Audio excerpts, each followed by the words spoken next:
Iya. Pagi. Ada yang bisa dibantu? Iya, Bu. Saya kemarin kan ada curhat tentang calon suami saya. Oke, kenapa dengan calon suamimu? Iya, kan dia tuh kerja di Hong Kong kan. Biasa suka mondar-mandir juga. Kita kan dari Sumatera ya. Oke, tapi sebentar. Mbak tahu kan kalau telepon saya secara langsung dan tidak langsung masuk di YouTube sama di Facebook. Jadi hati-hati, jangan Iya. pernah menyebut nama siapapun, termasuk namamu sendiri, karena saya tidak ingin setelah viral Iya. minta TikTok.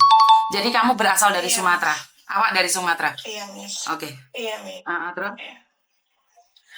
Jadi waktu hari Jumat kemarin itu dia tuh ada kabarin saya. Kronologinya seperti apa? Suamimu ke Hong Kong itu ngapain? Kerja. Kerja sebagai? Iya. Di kapal itu bisa. Kerja di kapal? Di Hong Kong kerja di kapal? Enggak, dia tuh ada kayak ikut temennya gitu loh. Ada bisnis itu. Oh, oke, terus? Jadi hari Jumat kemarin tuh dia ada kabarin saya. Katanya dia lagi mau pulang ke Sumatera. Terus minta pesenin tiket dari sini secara online kan. Terus dia bilang ada yang ngikutin dia katanya. Lagi dia nelfon lagi, katanya dia udah di bandara nih, lagi nunggu check-in, katanya selama kan dia nunggu di bandara. Itu jam 10 lewat 09 pagi, dia telepon, dia udah di bandara lagi nunggu check-in. Aku bilang ya udah hati-hati, ya jangan mikir yang aneh-aneh ya katanya gitu. Udah itu aku telepon lagi bis jam 11 siang itu udah nggak aktif, nomornya nggak aktif, teman-temannya juga udah nggak aktif, kan dia ada 4 orang di bandara itu. Dengar kabar dari temennya yang lain, katanya dia tuh dikejar sama polisi, katanya udah dicurigain atau begitulah. Singkat ceritanya, katanya ditahan gitu, jadi nomornya itu udah nggak aktif karena handphonenya dipegang sama polisi di sana itu.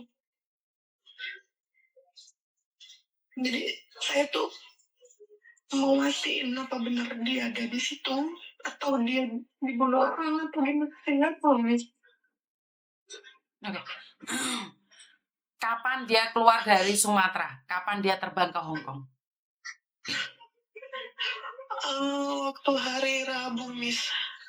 Papa pengosanmu, nak. Hari Rabu. Hari Rabu dia terbang dari Sumatera ke Hong Kong. Hari Rabu tanggal?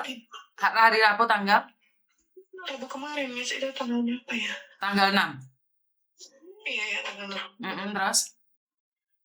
Dia terbang ke Hong Kong sampai di sana malam. Jam 8-an, sampai sana jam 8-an. Terus hari Kamis dia kerja bareng temennya itu. Terus tiba-tiba pagi hari Jumat itu dia udah kabar. Saya nggak tahu. Sebentar. Nggak tahu dia apa memang.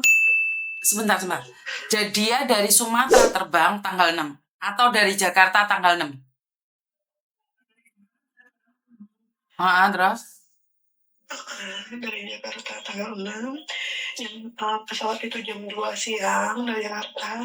Terus sampai ke Hong Kong itu jam 8-an kan. Terus tiba-tiba waktu hari Jumat pagi itu dia tiba-tiba telepon saya sekitar jam 9:30 pagi.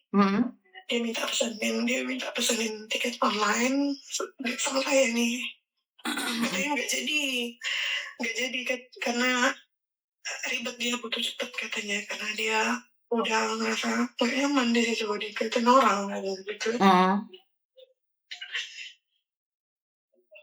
Jadi dia ada pesan sendiri di sana dan tiket udah dapet, tinggal nunggu check in Jadi posisi dia jalan ke bandara, dia telepon saya, dia bilang tiket udah dapat. Jadi dia nunggu di bandara, nunggu waktu untuk check-in-nya masih lama. Oke, dari Hong Kong, dari Jakarta ke Hong Kong, hari Rabu, terus hari Kamis dia kerja, hari Jumat dia hilang. Iya, Jumat sempat nelfon setengah 10 pagi minta pesanin tiket dari Hong Kong ke Jakarta. Dia kerja apa? Di Hong Kong kerja apa?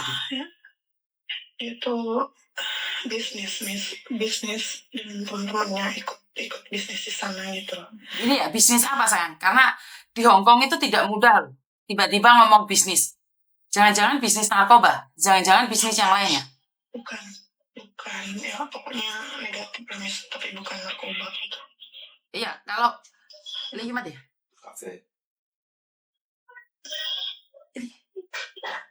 Oke, kalau bisnis yang negatif ya jelas loh di Hong Kong ditangkap.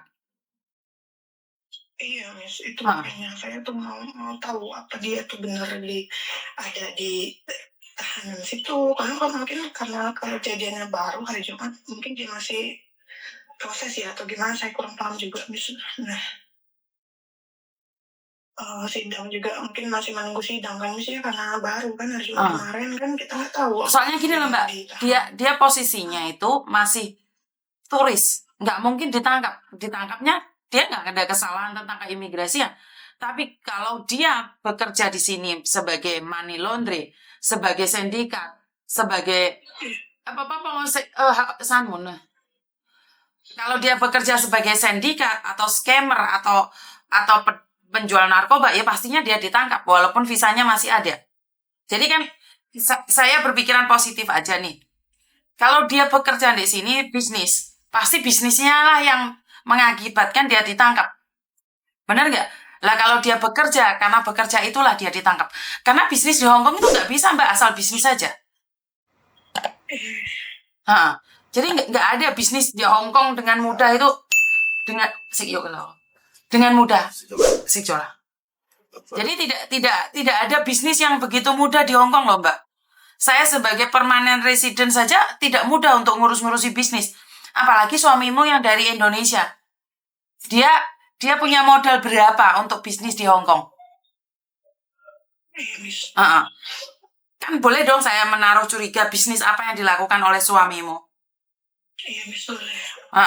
Jadi kalau bisnis di Hong Kong itu kalau nggak terang ya ditangkap Mbak. Berarti kan sudah tahu nih resikonya. Di Hong Kong dan 4 orang, apa yang mereka lakukan? Karena Hong Kong ini sangat cepat sekali ya. Sindikat-sindikat itu cepat disikat. Dan kita itu nggak bisa ngecek keberadaannya, Mbak. Yang paling parah di sini adalah narkoba. Narkoba itu paling parah di sini. Kalau ketangkap pakai narkoba, udah tahu jawabannya. Mendekam selamanya di Hong Kong. Nggak bisa. Iya, makanya saya bilang. Kan kamu bilang bisnisnya negatif. Kalau negatif bukan narkoba masih mungkin mending. Tapi kalau sindikat, penipuan, money laundry, itu kan juga bisnis.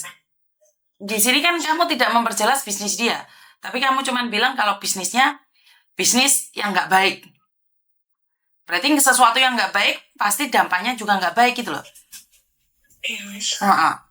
Ya kalau di Hong Kong memang jangan main-main, Mbak. Kemarin saya terbang tanggal 7. Saya tuh terbang tanggal 7 naik Cathay Pacific. Di pintu pesawat itu ada imigrasi. Mungkin buat mbak-mbaknya yang naik pesawat bareng sama saya. Kalian akan melihat beberapa orang 10 imigrasi 10 staf imigrasi berdiri di depannya Cathay Pacific. Jadi saya nggak tahu kenapa ada pengecekan, mungkin dicurigai di dalam pesawat atau apa, saya nggak paham ya. Tapi saya kaget saat keluar dari pesawat itu ada banyak pegawai keimigrasian dan polisi. Padahal kalau keluar dari pesawat kan nih pramugari aja atau pramugara atau pegawai. Imigrasi kan di depan sana. Iya. Jadi kalau bisnis suamimu nggak jelas, ya itu resiko kerja di bisnis di luar negeri, Mbak. Tertangkap di luar negeri. Benar nggak? Iya, itu jatuhnya kemana Mas ya?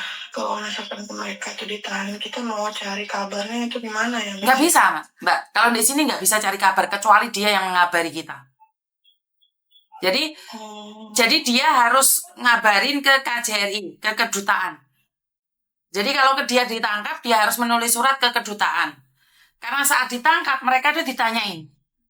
Apalagi yang dari luar negeri itu saya pernah mendampingi, dia akan ditanyain, apakah kamu butuh kedutaan untuk mentranslatekan atau translate dari polisi setempat.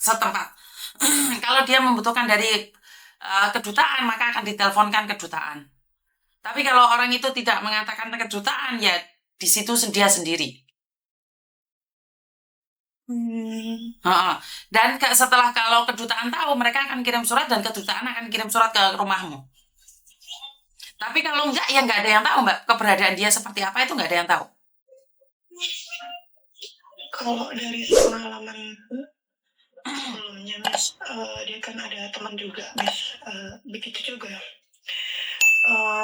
Katanya sempat telepon yang dari sana itu, bacain telepon keluarga, tapi ya paling lama ya nggak lama, walaupun yang termasuknya itu dibatasin waktu untuk telepon keluarga. Mau bisa jadi 1 bulan sekali begitu, Miss ya? Enggak ada, Mbak. Yang kalau kecuali lokal ya. Kalau lokal itu mungkin ada. Tapi kalau keluar negeri enggak, Mbak. Makanya saya nanya, bisnisnya suamimu itu apa? Kalau narkoba hukumannya mati, biasanya diizinkan telepon gitu loh. Kalau kamu bilang, aku terbuka aja. Bisnisnya tuh ya negatif, itu kayak kumpulan mafia gitu, Miss. Perkumpulan mafia, iya jelas, Mbak. Iya. Ya berarti memang. Gitu. Ya berarti memang sindikat bisa dibilang gitu aja, jangan mafia. Sindikat aja yang sudah dicurigai. Ya berarti sampean udah siap. Berarti sampean sudah siap dengan resikonya dong. Sudah tahu, apalagi masuk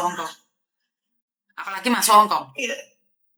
Enggak ada, maksud saya tuh begini, Mas, saya takutnya entah dia dibunuh orang atau memang dia ditangkap sama polisi sana, kan saya nggak tahu kabarnya nih.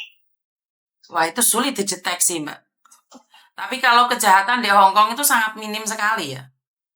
Karena orang Hongkong itu cepat terdeteksi ya. Iya. Di Hongkong itu cepat terdeteksi. Kalau dari teman-teman sebelumnya itu ditahan, ada yang dihukum 4 tahun penjara, ada yang 1 tahun, tergantung dengan kesalahan mereka masing-masing kan gitu kan. Tapi mereka memang benar ada telepon keluarganya nih 1 bulan sekali, itu ada telepon. Nah, itu memang jelas kan dia ditahan.